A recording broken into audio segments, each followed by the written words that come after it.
So, being a new mother is supposed to be the happiest time of your life, but postpartum depression and anxiety strip that away for a time, but trust that it won't last forever. Judy Dipple, something like that.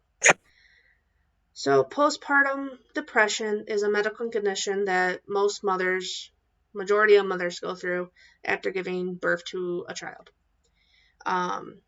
And it's not a fun time when a woman has that. Your emotions are everywhere, your hormones are everywhere. You just went through one of the most amazing experiences, but also can be traumatic and can be hurting experiences. So understanding that postpartum depression is essential and it impacts the mothers of well-being, but it also can affect the baby's development after this life-changing event, which I was really surprised in. So in women's health, postpartum depression can often affect the brain. That can include your behavior and physical health. So with all these hormones are going through your body because you're pregnant, so you have a bunch of hormones. All these hormones are there. They're at the all-time high, and then suddenly you have the baby and it's like all those hormones vanish. I mean, they're still high, but they vanish. And from my experience, and it's very high estrogen and very high, I think it's progesterone. And with those, they're just really high. And once you have to have that baby, you feel that emptiness inside because, well, you don't have the baby inside you anymore. So other feelings with postpartum depression that people can have is feeling depressed, feeling tired, overwhelmed, stress, which are most commonly in moms. I know feeling lost, feeling like you don't belong anymore, the anxiety, the just overall feeling that, yeah, I just did this wonderful thing, but now it's who am I? So a risk, so when looking at women's health again, the risk of postpartum depression, like I said, was having depression. But what I found out was that in women's health, it did describe some of different ways of how you can get postpartum depression, because not all women get it. They might get some of it, but not all of it. If you have depression before or during pregnancy, family history, if you had a difficult or traumatic birth,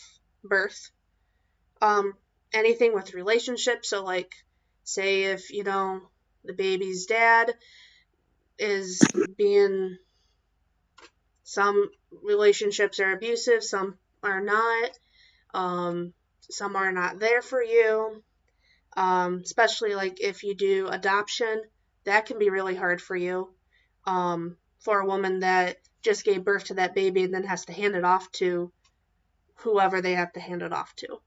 And also money, and even, which I was surprised of, unplanned pregnancy. So if you had an unplanned pregnancy, it really just, that can be a risk of having that as well.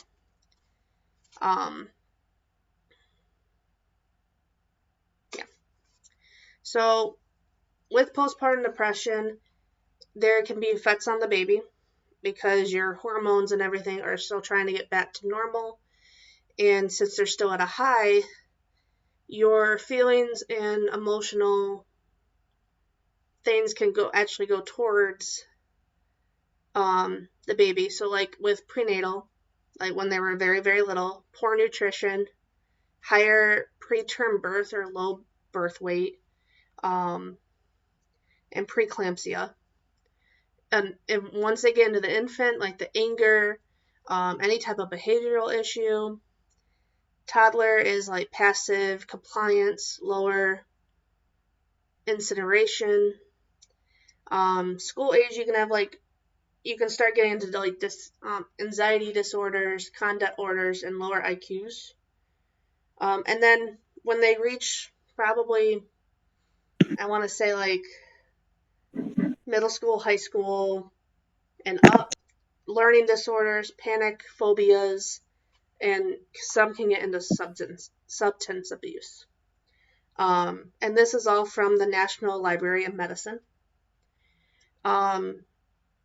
People think that when you're in the hospital, I've even read online through support groups that I'm a part of, that people think that postpartum depression is if you tell your doctor you're going to get your baby taken away, which is not the case. They want to help you.